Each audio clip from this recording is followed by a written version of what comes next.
Is now starting. All attendees are in listen-only mode. Well, we're going to go ahead and get started. I certainly appreciate everybody joining us today as we kind of walk through some of the hidden features, we call them gems, that are inside modules you guys are already using. So today we're going to go ahead and go through payables and receivables. I think some of you might have been on previous ones. I think the last one we did was distribution, and we've got, of course, a few more coming up that I'll be sure to show you as at the end of this. So just so that you know who I am, my name is Melissa. I am the Director of Customer Success here at Ingevity. I think many of you that are on here, I've had multiple conversations with, or at least emails. But for those of you that are newer to Ingevity, we certainly welcome you. We tend to, we always want to make sure we're reaching out to customers as much as we can. So I appreciate you guys taking the time. I've been in the GP community for about 20 years. Sad to say that's kind of been my life, although I shouldn't say sad. I certainly enjoy it. And we're passionate about helping our customers. We certainly want to make sure you're getting the most out of the systems you guys have invested so much time and money into, and hopefully this will help with that. For those of you that are new to Ingevity, we've been specifically in the GP space for, 30 or plus years. And over the last, 15 or 16 years, we've really gotten into cloud quite a bit. But our real core, our love of the product, excuse me, really stays in Dynamics GP. That's what we're passionate about. That's what we love. And that's what we certainly love helping our customers with.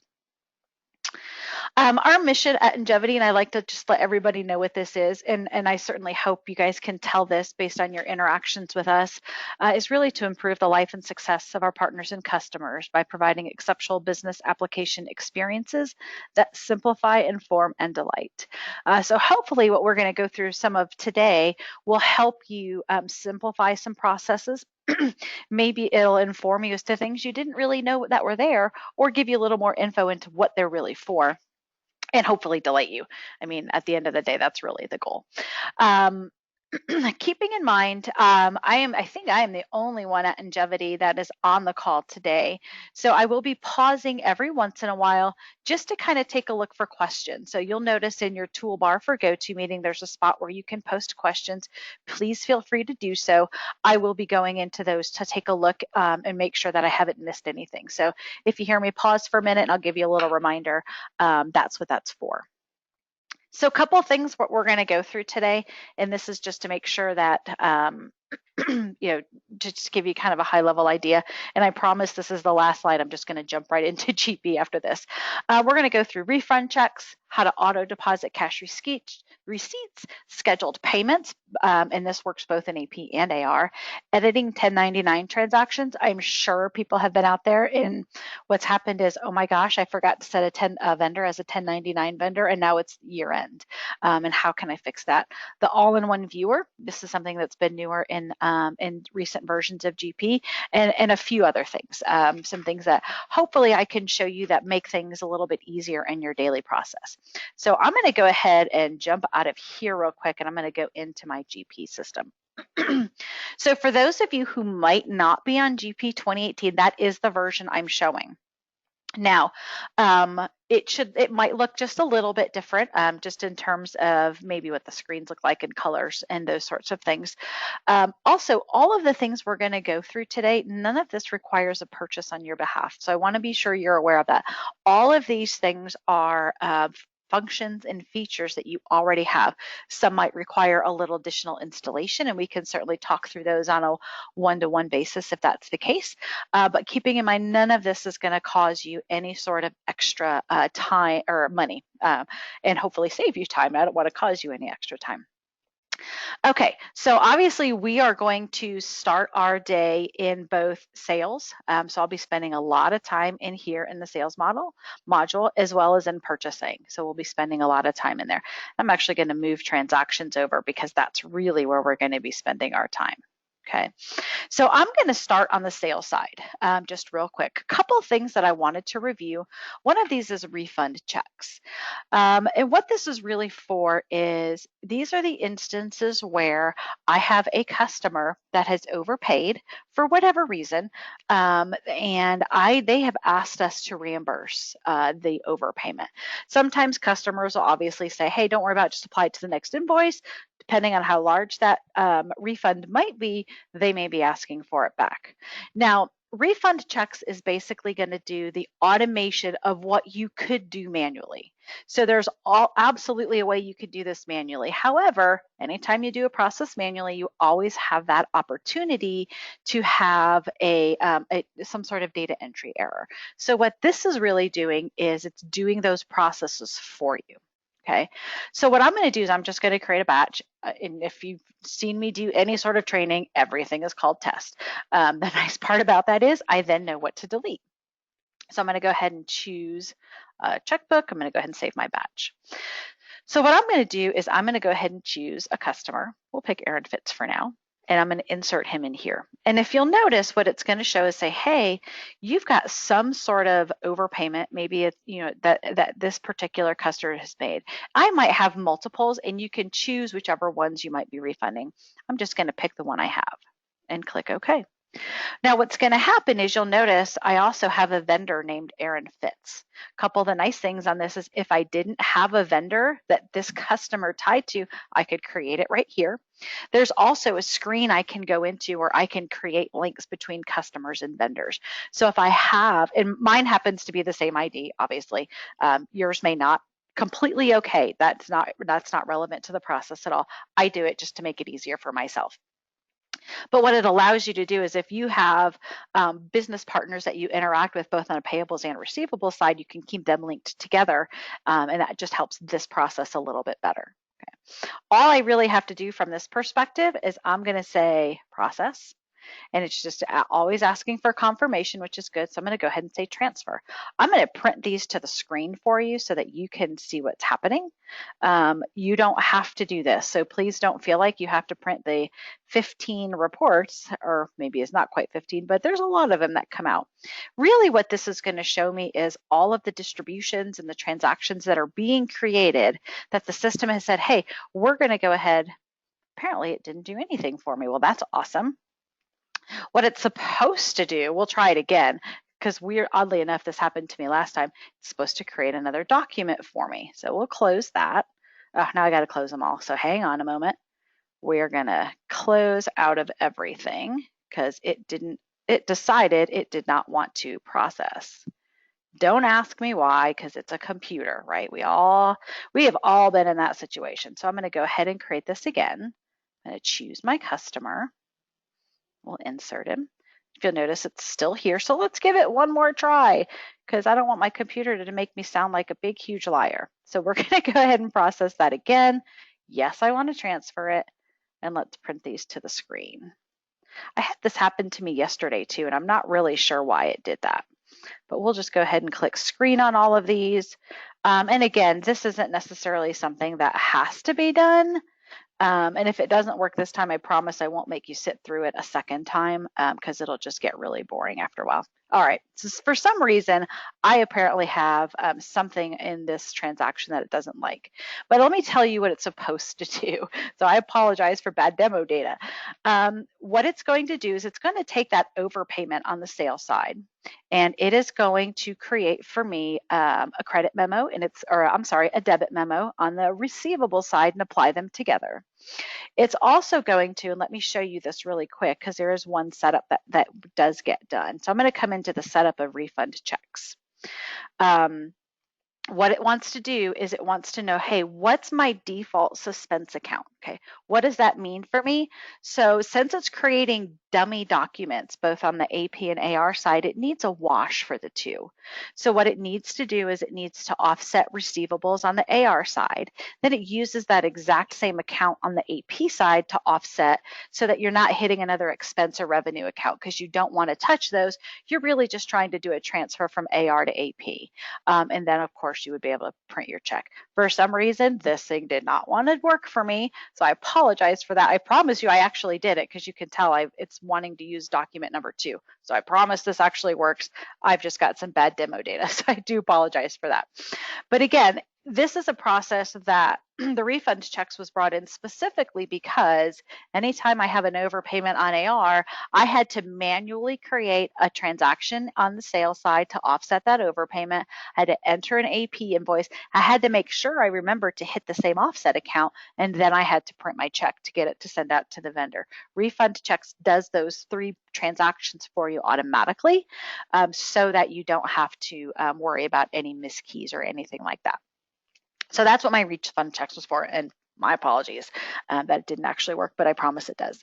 One of the other things on the sales side, I'm actually going to go into my company setup. So I'm going to go to administration setup, and I'm going to go to company. There's a couple check boxes that have been added in the company setup specifically.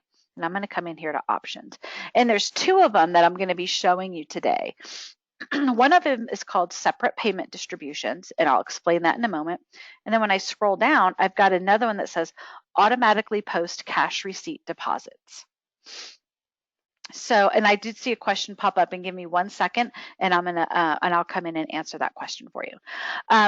So the auto post cash receipt deposit. So I'm sure most of us out here anyway are posting cash receipts in batches. At least we should be.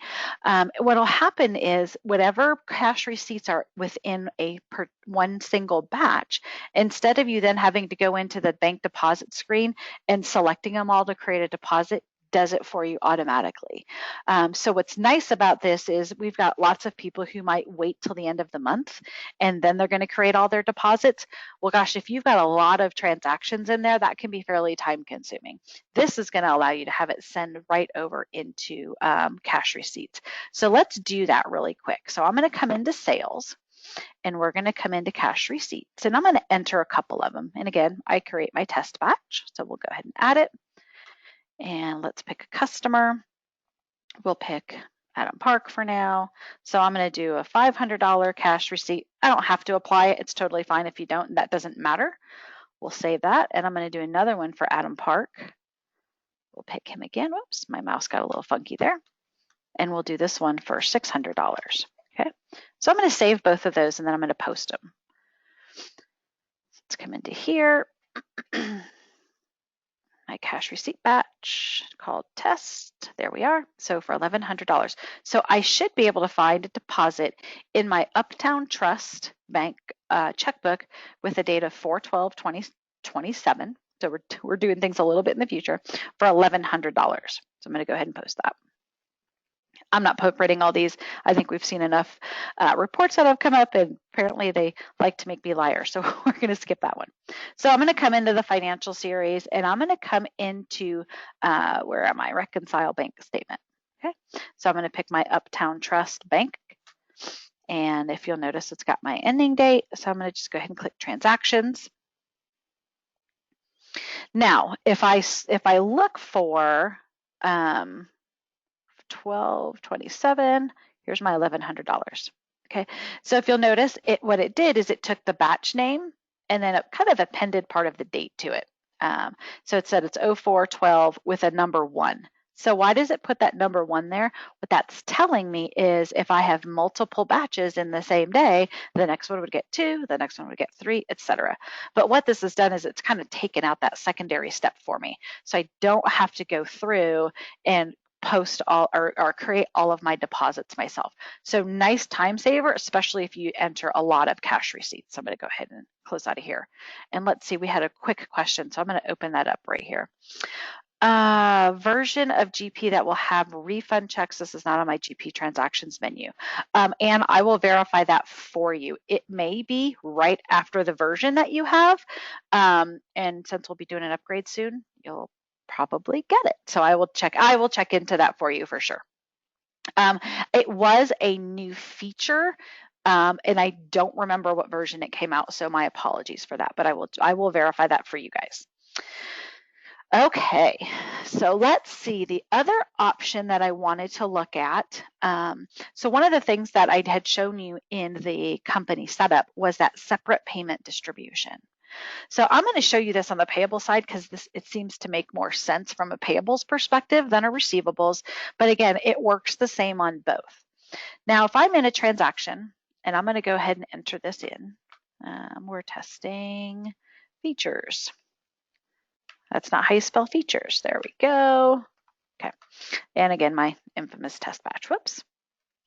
So I'm going to go ahead and pick a vendor. Again, this doesn't really matter. We'll pick Aaron Fitz because I like to pick on him a lot. Put in a fake number. So I'm going to put in $1,000. So if any of you have been in situations where you have entered a voucher and then paid it right away, by saying, hey, I'm going to print a check right now. And a lot of times what I like to use for this is the pizza guy delivered some pizza for the company and you're just writing them a check because you don't want to pay the credit card fees, whatever it might be. I can go ahead and do this. So all this is basically when I do a transaction like this, as we all know, there's really a zero impact on the AP account, right? Because it's an immediate in and out. If I don't have that separate distributions checked, I'm going to come into my distribution screen. If I don't have my separate distributions checked, you wouldn't see these two lines for payables. Okay, you would only see the purchase, which is my expense, and then the cash, obviously for whichever checkbook it's coming out of. Some people don't like that.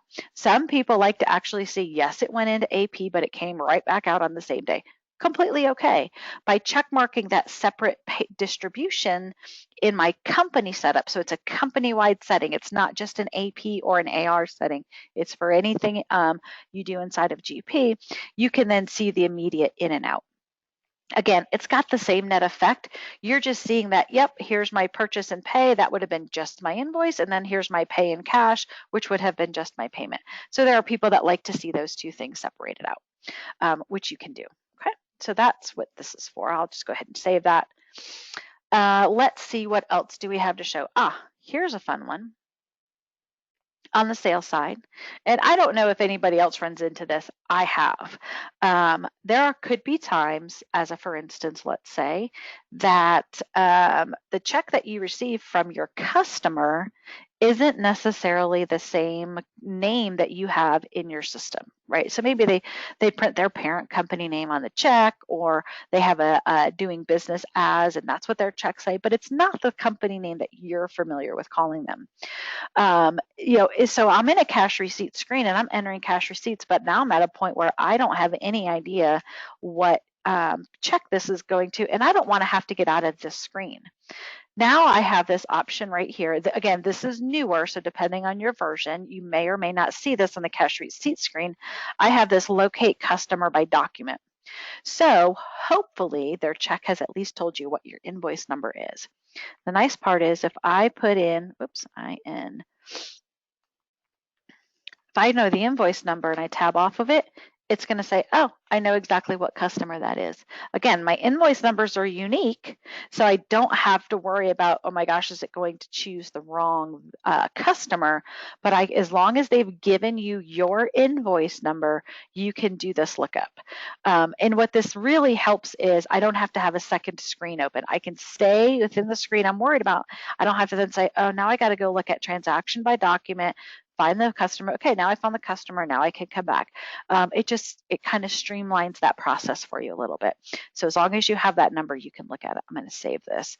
And I have another question, so give me a moment while I take a look at this question. The auto post cash receipt feature. That did come out with a certain version, and I should have written these down for everybody, so I certainly apologize.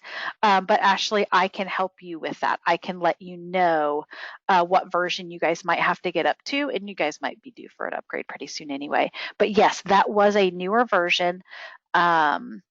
But I don't remember the exact one. I believe it was after 2013, but I'm not 100% on that, so I can find that for you.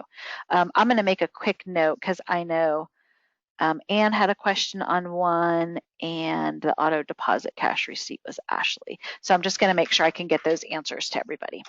Okay.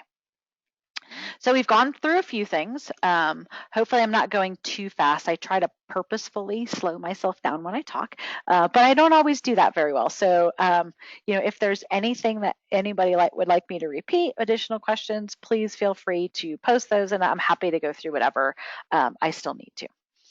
Okay, so let's see. Hang on, I had somebody raise their hand. Was there a question that got posted? Oops. Nope. Okay. So one of the things that I want to take a look at is something called scheduled payments. This is not something that's necessarily new. However, it might not be installed in your version. So this has been around for quite some time. What scheduled payments are, and I'm going to show them on the purchasing side, on the payable side, because I think it makes more sense. However, this works exactly the same way on the receivable side. So what does this really mean? So what my scheduled payments are is, let's say on the payable side, I have a car loan that goes. So the owner of my company, we pay his car payment through GP for them as a benefit. Totally legit, and it happens a lot. However, what normally happens is you have to post that transaction every month. So you're manually entering it, or what you're doing is maybe you're using the recurring batches feature. And even if you are, you still have to go in every time so you can split out what's the principal versus interest on that loan. So refund checks is letting you set all of that up ahead of time so that you're then simply just hitting the post button. Okay, so you'll notice I can do a scheduled payment. And if I take a look, oops. So I've already posted one. So what my scheduled payment would do is, if I create one in here, and I'm going to pull up an original document, and let's just pull up this one. Okay. What I can do is say, look, my schedule amount, this would be my loan amount, right? So maybe I have a $14,000 loan for a car, and that's the principal. So that's what the car cost me. That doesn't include the interest. What I can do is I'm going to let it know, hey, what type of interest is it? What's my interest rate? I'm just going to do something simple. We'll do 3.5. How many payments? Maybe it's over 60 months. And you can tell it whether it's monthly or not. One of the other things the system's going to want to know is, what's your payables offset and what's the interest expense, right? So if I look for my payables offset, usually what I have is some sort of note payable. Actually, let's go by account number. And I don't remember the account number off the top of my head, but I know I have a note payable. So let's just find that really quick, or somewhat quick. You know how it is sometimes trying to search this stuff. So I have current note payable on vehicles, note payable to banks, so whatever that note payable might be, I'm just going to say this is a note payable on my vehicle. And then it's going to want to know, what's the interest expense account that you're going to hit. So I'm going to search for this one a little different way. I'm going to search by description, and we'll choose our interest expense. Now, what's going to happen is, I've already posted this first invoice for this $42,000. What the system is then going to do is, it's basically going to create a document to zero that one out, and it's going to allow me to have 60 documents that are going to automatically get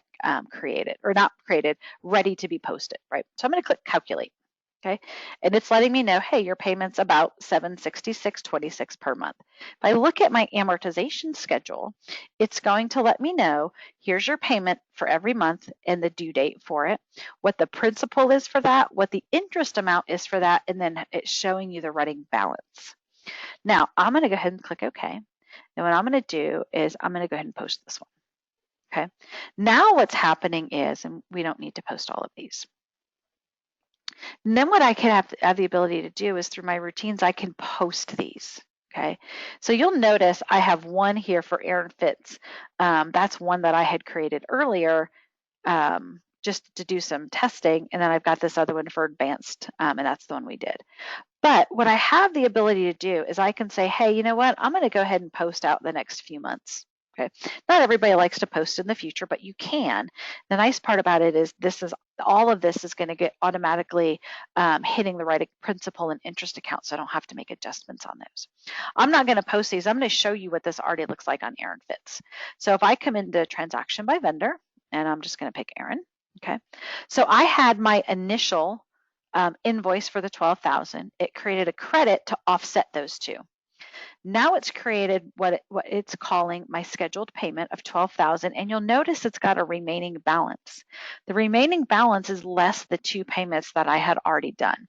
So this is not an invoice you would actually pay, wouldn't be available to you when you're doing your print checks. However, these 2 would be. So what it's really doing is it's saying, hey, I want the system to automatically figure out what the principal versus interest. And of course, you could also do this with something like your monthly rent.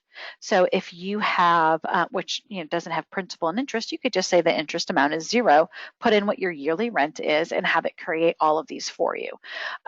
Again, this is just to speed up data entry and to avoid human error. You could do all of this manually if you so choose to do so, but you don't have to. You can let the system do a lot of this for you, and post out into the future so that you can have transactions there ready to post. A lot of people, what they'll do with these is they might post the full year. They might say, I'm going to post all 12, so they're there. And then what's going to happen is then I'm going to come in, maybe after I do my year-end close, I'm going to then go back in here and post out post for the next year so that they're all there and available and ready for me. Okay. So again, something to save a little bit of time. You might be doing something very similar to this manually, but you don't have to do it manually if you don't want to. And also, sometimes it's hard to understand, to figure out, well, what type of situation might I do this in? If you've got a question, please feel free to just shoot me an email. I'll be happy to let you know if, hey, that situation doesn't really necessitate scheduled payments. It'd be really a lot easier to do it this way. I'm happy to give you that kind of feedback and help you decide what features you might want to be taking advantage of. Okay. All right. Next thing I want to take a look at, I'm going to actually now jump over to 1099s. So all of us at some point in time have gotten to the end of the year as we're creating our 1099s and validating, do the numbers look right, and we realize I completely forgot to set up this vendor as 1099. That's okay. Not an issue. What I did earlier, just so I didn't have to go through all of the steps with you, I changed a vendor from not a 1099 to a 1099. And again, I used Aaron Fitz because I pick on him a lot. And if you'll notice, my tax type is now miscellaneous, but it wasn't previously. So now what I have the option to do is under my transactions, I can edit 1099 information. So I'm going to come back here to Aaron Fitz. And what will happen, so it's showing me 1099 transactions because I've posted some things since then. But if I say show me all debit transactions, oh, I think I already changed them. Maybe it was a different vendor. Here's the guy. I did it for Ace Travel. So what happens is you'll notice I'm looking at all transactions, and based on these, I have them all set to be not 1099, and I need to go through and fix them. Now, this isn't super fun if I have a lot of transactions, so the earlier you catch it, the better, but I do have the ability to say, nope, this should be miscellaneous, and maybe this one's not. So the nice part is I can still leave that one blank. Maybe this one is, maybe this one is. And I can control the box number it goes to, and maybe the full invoice amount wasn't 1099, I can edit those, etc. What this will do for me, oh, excuse me, I almost choked. What this will do for me is then say, okay, now I can process this, and Ace Travel will be able to get a 1099 at the end of the year. So I don't have to go back. I don't have to manually create a 1099. I don't have to go back and say, gosh, I got to void everything and re-enter it. And I would never suggest you do that anyway. But this at least makes sure the system is accurate so that when you if for some reason you had to show back up to that why that 1099 was created, you have the ability to do that. So once I click process, I'll send it to the screen so you can see it. Whoops, sorry about that. What it's done is said, hey, these vendors were changed from not to a miscellaneous, and here's the amount, and it's letting you know it was changed. So this vendor would now get a 1099 when I go through the process of manualing those. So let me look real quick.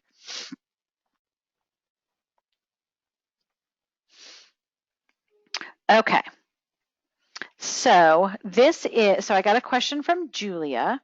The 1099 vendor will automatically show there, correct? Okay, so let me show you what you have to do. I'm going to pick another vendor. So let's come into vendor, And I'm going to pick one that's, well, actually, let me show you this, Julia. This might actually help. So Julia is asking if the 1099 vendor will automatically show up. So if you'll notice as I'm scrolling, I've got Aaron Fitz. All of his stuff is showing miscellaneous. Then I've got Ace Travel. And then you'll notice I jump to the B's for vendor, okay? There's a reason for that. So if I look at my list of vendors, let's do a lookup, you'll notice, well, gosh, there's a lot of other vendors in here.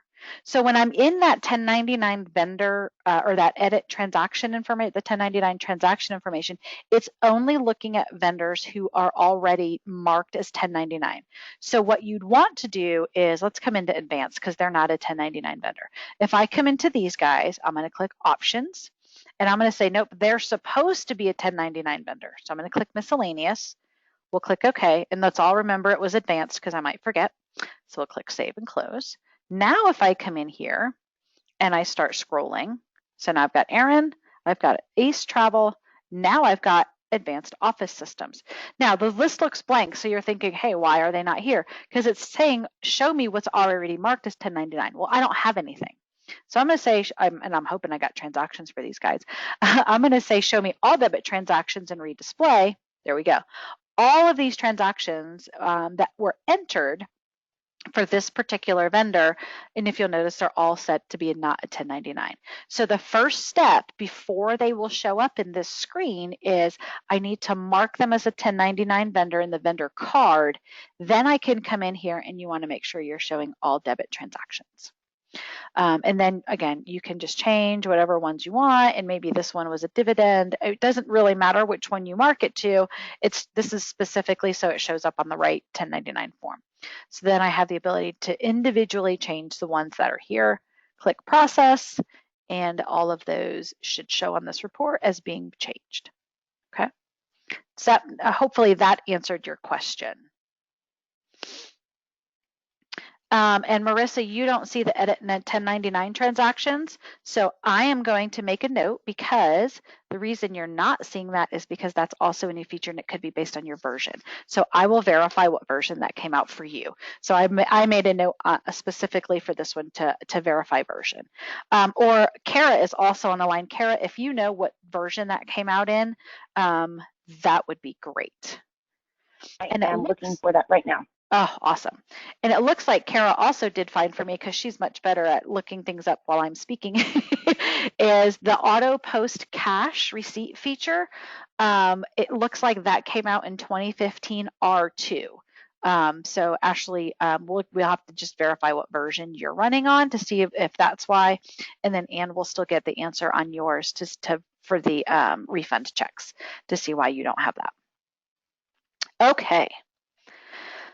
So there are a few other little cool things that I wanted to show you. So I am going to start with something called the all-in-one viewer. So the all-in-one viewer is definitely new. And again, I should have wrote down what version it was in, and I didn't. But I'm going to use it on the purchasing side. It's available in receivables. It's available, I think, now in inventory. So it's available in quite a few modules. But I'm going to use it on the payable side because I think that one makes the most sense. So it's under my inquiry screen. It's called Purchasing All-in-One View. Again, you may not see this depending on your version. And again, if anybody's got questions as to, hey, what version do I need to get to get this, please just let us know. So I'm going to click on the All-in-One Viewer. Now, what this is doing for me is, we have all been in a situation where somebody has called and said, hey, can you tell me, what invoices got paid on this particular transaction? So let me make sure all my stuff is cleared. They don't have any POs. Let me pick somebody with POs because that makes more sense. Let's pick Ace Travel. I think they have some. Okay. So you'll notice it's going to give for me all the purchase orders, receipts, invoices. It'll show me payments, and it'll show me any returns. Okay. Now, this doesn't mean a whole lot right now, right? That's because it's just showing me everything. But as a for instance, let's say, well, gosh, I want to see everything that's tied to this PO that they have. If I check mark that particular one, it refreshes everything else. Now, what this means to me is I haven't done a receipt, but I haven't paid it yet. Okay, which is fine. That's just just what's happened so far. If I uncheck it everything comes back. Now, if I want to say, well, geez, I really want to know, what did this $400 payment, what was this one for? If I check the box, it will show me the invoices that it's been applied to. So I can see a lot of this information a little bit quicker within this screen. The other good thing is I can then drill down to it and say, and actually look at the transaction itself right from this screen. So again, this is just a different way to start navigating. So if you're the kind of if you happen to be the person at your organization that answers all the questions from vendors, you could potentially use this and say, well, I'm just gonna, start looking for it. I can do filters. So if I want, I can come in here and do some filters and say, gosh, I only want maybe where the date is equal to something because I know what the payment date was. I only want things that are in history, meaning they're fully applied. Maybe I only want what's posted. All kinds of things I can actually look at. And if I click on the options, I can do multiple restrictions. So this is similar to doing smart list restrictions if you're used to using smart list. But what it's done for you is it's keeping you right within payables, and it's keeping you within this vendor. So it's already done some of those restrictions for you. Again, this is also something we have on the AR side. We've got it in inventory, and I think we might have it in. For some reason, I feel like there's another module, and I can't remember what it is off the top of my head. So, but there are multiple places you can start using this, and it takes a little getting used to. So don't feel like you're fumbling through the screen. It does take some getting used to. If you ever come in here and choose a vendor and nothing displays, you'll notice when I went through, I clicked on. So I've got a filter icon, and then the one next to it has the filter icon with a red X. And what that means is clear any filter that might already be on here. I tend to, and this is just because I get used to it, I click on each one of those, and that makes sure that there's nothing being filtered out right from the get-go. So that's kind of a nice one to use. Other thing that I want to show you guys, so this is something that has been in GP forever. And by that I mean, pretty sure it was here in version 1. But it's something that we have tended to not talk about very much anymore, but it's super useful. They're called checklists. Okay, so checklists exist in every single module. Okay, and you get to all of them through routines. And I just have this option called checklists. Not a big deal. Now it's showing me specifically the purchasing one.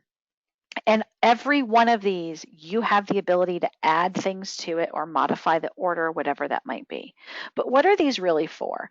A lot of this is for things like on this one, it happens to say month end, which is great. One of the things I want to do is reconcile to the GL, and I'm going to show you that too. But maybe the other thing I want to do is I want to remember to print an aging report. So I can add a GP window, or I can run a macro, I can do an external task. Usually you're adding a window. So I'm going to find which window do I want to use. I'm going to do purchasing, and I'm going to pick, I think it's just called trial balance report, if I remember, but I don't know exactly what they call it in here. I think maybe it's just purchasing reports. I can't remember what it's called. Okay, purchasing report groups. I'm going to add that. And I'm going to call it print aging. Okay, I'm going to say okay. Now this is going to show up for me on my checklist. What's really nice about this is kind of your to-do list for whatever frequency you might want to have on here. Maybe you have a fiscal year close checklist that you want to have in here. Maybe you have a daily checklist that you want to have in here. All of those are absolutely appropriate. And what will happen is if I highlight this and I click open, it's going to take me to some purchasing reports. Now, I didn't pick the exact one I wanted. I really wanted payables, not the purchasing reports. But it'll take me right to that same area. So why is this great? Because I don't have to remember the navigation to get to this. That's one. Because if you guys are like me, if I don't do something every day, I tend to forget how I navigate to it, which is totally legitimate. But secondary, it also lets me know, if you'll notice it put a timestamp in here, lets me know that I did it. Now, of course, it's only active saying you opened the screen, but still I know who did it, I know what user it did, and who clicked on it last, and what the date and timestamp was. So it's a nice way to make sure that whatever things that you want to do on a particular basis, you can get those things done. And you don't have to, keep a piece of paper next to you with them written down, or I'm not keeping them somewhere else because I know these are things I have to do inside of GP. I want to keep that list inside of GP, and then I can monitor where I am within my particular list. So these are really nice to use. Again, these are things that we tend to forget about, especially as we're going through implementation and training. Our main focus is getting you up and running so you can run your business. But we always seem to not spend the time to come back and say, hey, now let's look at some other features that you can start using. This is one of them that's kind of cool to look at. Everybody should have this. This is not version specific unless you're running like prior to version 3, which none of you are. So everyone should have that. The other thing I wanted to show you guys in here is something called navigation lists. Okay, so as you're navigating over here through different area pages, you'll notice this top section over here on the left changes. And it's specific to, if I'm in purchasing, it has certain things. If I go to sales, it has certain things. But what really are these, right? So I'm going to click on the one that says customers. What this is going to do then is it's going to give me my list of customers. And you're like, okay, great, big deal. Why does that matter? Well, there's a few reasons it matters. If I select one, you're going to see this pane light up with certain tasks that I can perform for this particular customer. I might be able to do something like, oh, I want to edit that customer, so I'm going to click edit. Maybe I need to change their phone number or whatever it might be. Totally okay. Or maybe I want to put them on hold. That's always an option. Maybe I want to print a statement for them. So this is kind of nice in that, if I tend to work with a lot of customers doing a lot of different things, I don't have to say, well, I'm just going to come to sales. And for so if I have 5 customers to put on hold, I have to go to the customer card, look for the customer, check mark, hold, save. Go to the next customer, check mark, hold, click save. So it's a lot of manual processing. But if I start using navigation lists for things like this, I can do it in mass. I can say, you know what? These 5 guys, they're on hold. For whatever reason, I just felt like putting them on hold today. I can do it. I can do a lot of these things in mass. I can create orders. I can enter a payment. I can run a report. I can print my list. I can print let's get rid of that. I can print a aging report for the customers that are selected. And if I have things that are not in order, as we all know, if they're not in order, I can't do that, right? So this gives you a little different way to start interacting with your customers, with your vendors, how you enter transactions for them, how you modify data, all of those sorts of things. The other really nice thing is if I'm in a transactional one, I'm going to just come in here to the receivables transaction one. I think my screen just locked up. There it goes. Okay. It was just delayed a bit. The kind of nice thing I can do in here, so I've got some filters. It's pulling last 90 days, and it's including historical transactions. I want it to exclude. But what I could do, let's say some of these were unposted, right? Because we know we've entered some stuff today. I could check mark. Okay. And if there are transactions that can be posted, the post button will be available. Kind of nice.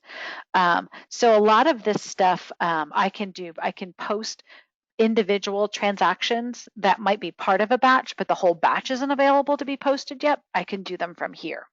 So it's a little different way to interact with transactions and master records within the system. It's a kind of a cool way to do it. It seems to be a little bit easier. Again, I don't have to remember a whole lot of navigation. I don't have to remember, how do I do an NSF charge to a customer? What screen was I supposed to do that in? I can actually come into a payment. Maybe I'm just doing it for one and say, you know what, this payment got returned. I'm going to apply an NSF charge to it. I can absolutely do that right from this screen without having to remember what did I navigate to and what was the payment number and all of the multitude of data points that I have to manually key in. So something that might be kind of cool to look at. One more thing, and then I will be done. I know, I'm sure everybody's super excited about that. So I'm going to come in. I have added a shortcut to something called Professional Services Tools Library. Okay, now you may not know how to navigate to this yet. That's okay. Couple reasons. One, It does get installed separately. And secondary to that is there's not really a way to navigate to it, so you have to add it to your homepage. But there's a few things that I want to show you on this because it is pretty cool. Here's the biggest one, doc date verify. So you're probably thinking, well, what in the world is that for? I can guarantee you at least one of you, if not most of you on this call, have had somebody in accounts payable enter a transaction and transpose the year and entered a date of 2081. Okay, promise you it's happened because we get calls on it. And you're like, why did it let you post for 2081? Well, there's a reason.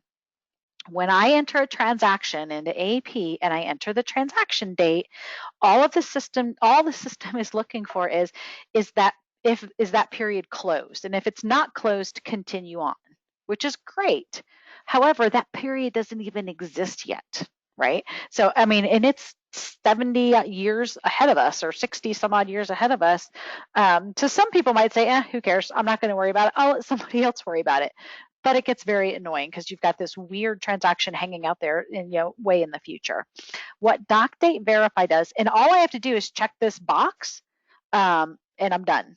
And oops, check this box, and then it'll allow me to it'll turn on this feature so that if somebody does accidentally type in the year 2081, it's going to say, nope, sorry, that year doesn't even exist. Please re-enter your date. It'll save a lot of pain for you. So this is a really great one to take a look at. Okay. The other one, I'm going to go ahead and uncheck that for now. The other one that we have the ability to do, and this is a big one on the AR side, okay, it is RM transaction unapply. Okay. Well, you're probably thinking, well, what in the world is that for? Once you move things to history for AR, you can't void anything. You can't unapply anything because it's in history, which is, as we know, is very different from the AP side.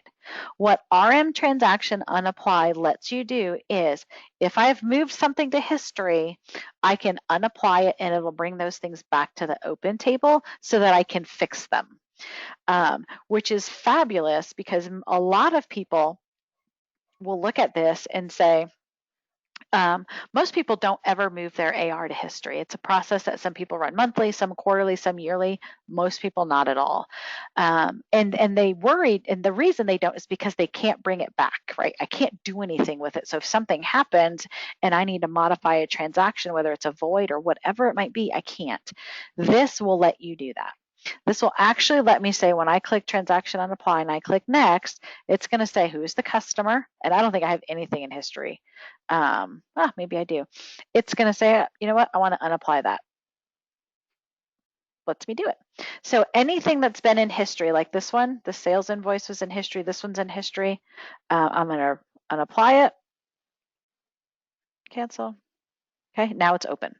All it's done is saying, okay, we're going to let you move these transactions back to the open table so that I can start doing some, fixing it. Maybe, oh my gosh, I entered this to the completely wrong customer by accident. I'm going to unapply it.